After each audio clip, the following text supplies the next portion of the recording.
আমাদের পার্বত্য চট্টগ্রামের সেই ১৯০০ সনের যে পার্বত্য চট্টগ্রাম শাসনবিধি, এই আইনের মধ্য দিয়ে আপনি পার্বত্য চট্টগ্রামকে ভিনদেশী, এই যে আমরা বলি না যে খ্রিস্টান স্টেট করতে চায়, যে এটা আলাদা রাষ্ট্র করতে চায়, আলাদা রাষ্ট্র করার জন্য যা যা করা লাগে তাই তাই তো আপনি রেখে দিয়েছেন, বহাল আছে। এখন ব্রিটিশ যদি বলে এটা তো আমার অঞ্চল, আপনি দিতে বাধ্য, কারণ আমি ব্রিটিশের লটে চলছি। আমাদের পাহাড়ে যারা আছে আমি জানি, আমি আমি আমি জানি মানে আমার পাহাড়ে সবাই জানে এটা বিষয়টা, আমরা ব্রিটিশের আইনে চলছি। ব্রিটিশ যদি আমাকে আগামীকাল উস্কানি দিয়ে বলে তোমরা তো ভাই আমার দেশের নাগরিক, আমার সাথে থাকার জন্য তুমি কথা বলো, আমার সাথে থাকার জন্য কথা বলে তোমরা যে কোনো মুহূর্তে ইংল্যান্ডে আসতে পারবা, যাইতে পারবা, ইজিলি তোমাদের জন্য রাস্তা খুলে যাবে। সুতরাং তোমরা আমাদের নাগরিক হিসেবে থাকার জন্য তোমরা আন্দোলন করো, করবে তো। আমি দেশবাসী এবং সরকারের কাছে এটুকুই আহ্বান করব, দেখেন ৫৬,০০০ বর্গমাইলের ভিতরে আমরা যারা আছি, একটা একটা কুকুরও যদি থাকে, সে কুকুরও কিন্তু এই দেশের মাটি, বায়ু, হাওয়া তার অধিকার আছে। আল্লাহ তাকে ওই অধিকার দিয়ে এই বাংলার মাটিতে তাকে পাঠিয়েছেন। তাকে তো আমেরিকায় পাঠায় নাই, তাকে চীনে পাঠায় নাই, তাকে কানাডায় পাঠায় নাই, তাকে ভারতে পাঠায় নাই। এ দেশের মাটি দিয়েই আমাকে তৈরি করা হয়েছে। সুতরাং এদেশের মাটির হকদার আমিও, মানে সব কিছু প্রাপ্য আমি। কিন্তু এই জায়গা থেকে কেমন জানে ভিনদেশীদের ফাঁদে পড়ে আমরা বারেই আমরা বিতর্ক তৈরি করেছি, আমরা সংঘাতময় পরিস্থিতির মধ্যে রেখে দিয়েছি। আমি পার্বত্য চট্টগ্রামে আমরা যারা আছি, আমি আক্ষেপ করে বলি যে আমি ব্রিটিশের নাগরিক হিসেবে আমি থাকতে চাই না, আমি একজন বাংলাদেশের নাগরিক হিসেবে আমি থাকতে চাই। পার্বত্য চট্টগ্রাম এখনও সেই ব্রিটিশের আইনে চলছে, পার্বত্য চট্টগ্রাম শাসনবিধি ১৯০০। আমাদেরকে বলা হয় এটা নাকি প্রথাগত আইন, আমাদের জাতিগত মানে ঐতিহ্যের আইন। না, এটা ব্রিটিশের আগেও আমাদের ইতিহাস ঐতিহ্য আছে। ইতিহাস ঐতিহ্য নিয়ে আমরা চলতে চাই, আমরা ব্রিটিশের আইনে আমরা চলতে চাই না। আমরা যদি আমরা প্রয়োজনে আমরা ৭২-এর আইনে আমরা চলবো, তারপর আমরা ব্রিটিশের আইনে চলতে চাই না। এখন রাজা আছে, হ্যাডম্যান আছে, কারবারি আছে, তাদের কাছে জমি, কিন্তু আমার যে ভিটে মাটিটা আছে এটাও কিন্তু আমার নামে না, এটাও হ্যাডম্যানের নামে, এটাও রাজার নামে।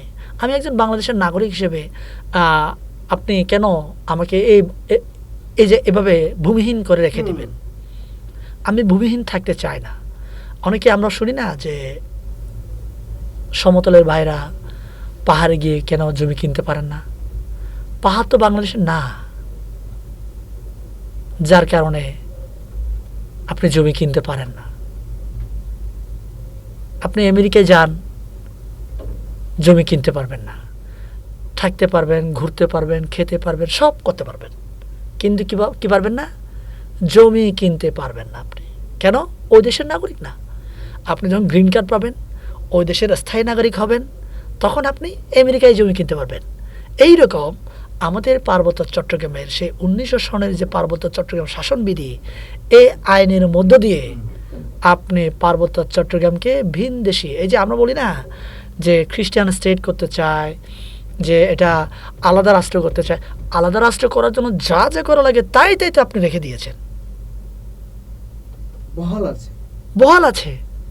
এখন ব্রিটিশ যদি বলে এটা তো আমার অঞ্চল, আপনি দিতে বাধ্য, কারণ আমি ব্রিটিশের লটে চলছি।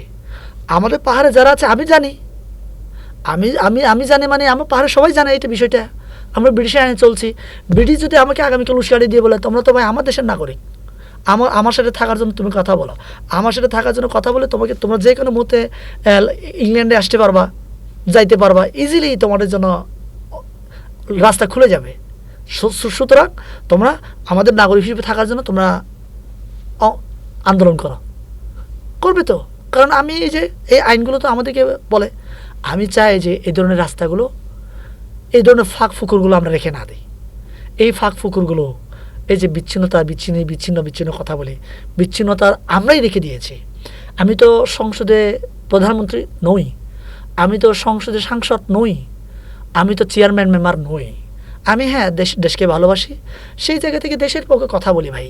আমি যে কোনো মুহূর্তে হাদির মতো আমাকে গুলি করে মেরে ফেলতে পারে, আমার জেনে অবাক হবেন, আমার আইডি কিন্তু ফেসবুকে আমার আইডি নাই, আমি আইডি খুললেই আমাকে রিপোর্ট মারে।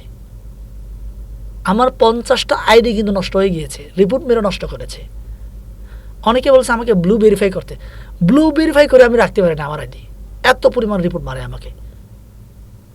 কারণ আমি এলাকায় যেতে পারি না, এবং আমি যে মাধ্যমগুলোতে ব্যবহার করি, আমি সোশ্যাল প্ল্যাটফর্মকে ব্যবহার করে আমি তাদের মাঝে যাচ্ছি, আমি তাদের চিন্তা পরিবর্তনের জন্য কাজ করছি। ওরা ভাবছে যে আমার এই সোশ্যাল প্ল্যাটফর্মগুলো যদি নষ্ট করে দেয় তাহলে তার বয়ান তাদের মাঝে আর যাবে, ছড়িয়ে পড়বে না। এই ছড়িয়ে পড়া বন্ধ করতেই আমার সোশ্যাল প্ল্যাটফর্ম তারা বারে বারে নষ্ট করছে। এই জায়গা থেকে আমি তো চেষ্টা করছি ভাই, আমার নাই কোনো অর্থ, নাই কোনো ক্ষমতা, নাই কোনো জনবল, তবে আমার জায়গা থেকে আমি চেষ্টা করছি এই দেশের পক্ষে চেতনায় গড়ে তোলার জন্য বাংলাদেশের মানুষদেরকে।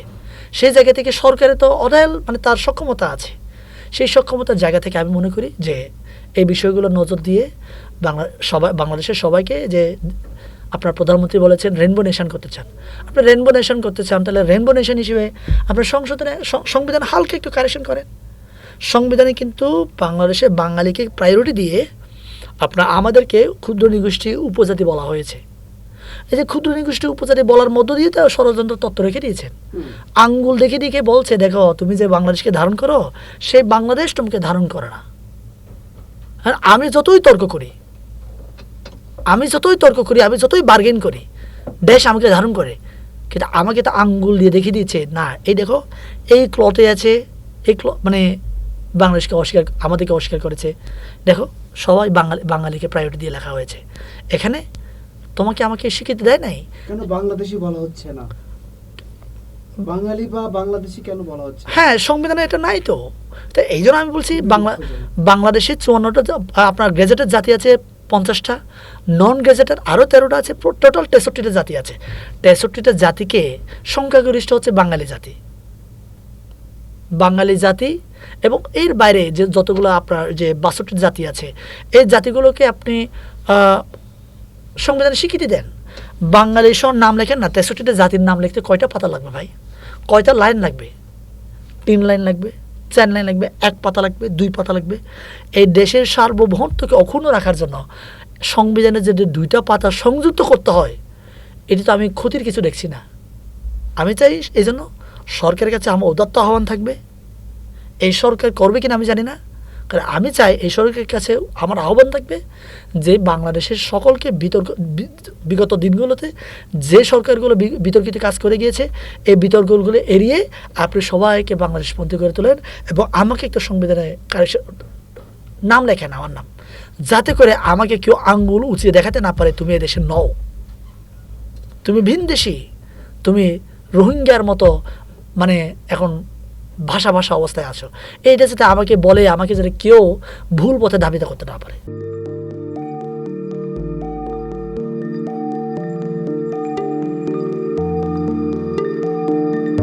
পহেলা জানুয়ারি 2026 ইউটিউব জার্নালিজমের অগ্রদূত changeTV.press সংগ্রাম মুখর 7 বছর পেরিয়ে পা রাখলো গৌরবান্বিত 8 বছরে। এই আনন্দ প্রহরে সবাইকে নিরন্তর শুভেচ্ছা।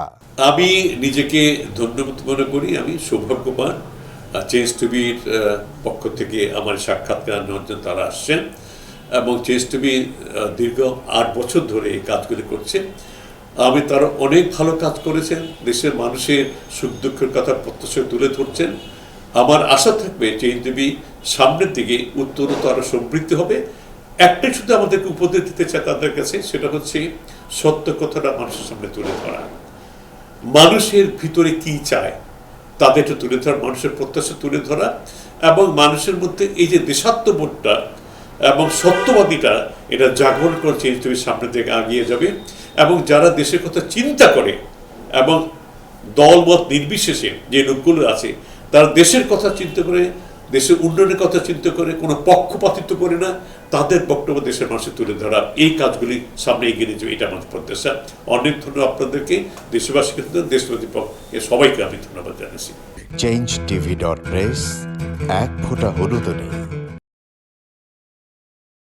আমরা শুধু আপনাদের কাছে একটাই আবেদন করব, মিথ্যার পিছনে দৌড়বেন না, সত্যকে ধারণ করেন, সত্যকে জনগণের কাছে তুলে ধরেন। সেটা যতই কঠিন হোক না কেন পিছপা হবেন না, ভয়ের কোনো কারণ নাই। আল্লাহর সাথে থাকেন, আল্লাহ আপনাকে সাহায্য করবে। কোনো মানুষের কাছ থেকে কোনো সাহায্য কামনা করবেন না। ধন্যবাদ। changeTV.press, এক ফোঁটা হলুদ নেই।